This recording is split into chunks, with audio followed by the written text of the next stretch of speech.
Нецели 20 милиони евра ги делат општините кои гравитираат кон Осоговските планини и приубавиот Цареврв да ги искористат неговите карактеристики кои го прават предодреден да прерасне во репрезентативен зимски туристички центар.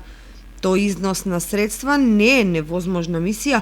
особено ако се знае дека од туристичкото ефектуирање на половина година белите врвови ќе се офајдат Кочани, Крива Паланка, Пробишти, Македонска Каменица, Кратово, па и другите општини во источниот дел од државата. Љубителите на зимските спортови и воопшто на планинскиот туризам сонуваат да го видат Цареврв како развиен ски центар со жичари, ски лифтови, хотели, по примерот на оние во Италија, Швајцарија. Од големо значење било доколку се инвестира во развој на конкретно Цареврв, а и пошироко на Осоговските планини, не само како зимско туристички центар, бидејќи според моје мислење таму има потенцијал за планински туристички центар кој би работел 12 месеци во годината, по примерот на развиените земји од Западна Европа, каде што сум имал можност да идам на Алпите во Франција, во Италија, во Швајцарија, да се осмисли форми каде што ќе има летен туризам,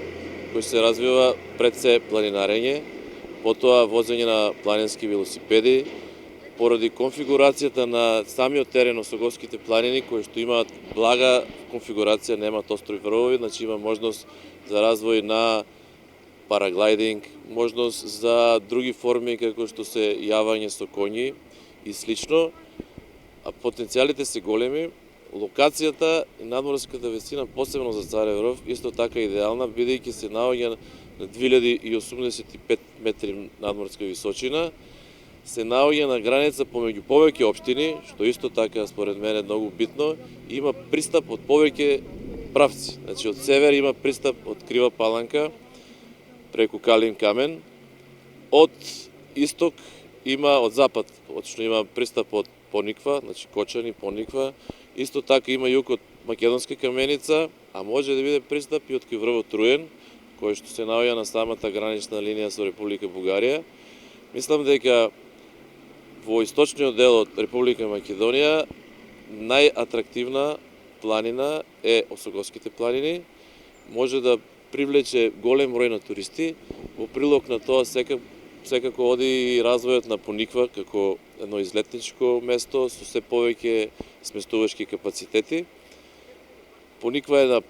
пониска надморска височина, поголемата надморска височина на Цареврв би значила можност за развој на зимски туризам. Посебно според моје лично искуство и мислење, северните падини кои што се кон Крива Паланка имат голем потенцијал за зимски центар. Иако реализацијата на овој капитален проект од сегашен аспект може би е далечна желба, сепак општина Кочани, која е најзаинтересирана, може би треба да загризе со пробивање и асфалтирање на патот до под Цареврв во должина од 17 километри. Тогаш може би државата побрзо ќе загризе за да најде средства и инвеститори за инсталирање 20 километри ски лифтови на 13 велелепни ски патеки, а понатаму и на хотели и се друго што му е потребно на еден модерен планински или правенствено зимски туристички центар од висока класа. Кој знае, можеби токму таков проект ќе представува најголем исчекор на Кочанскиот регион кон Европа, кон која цела држава се стреми.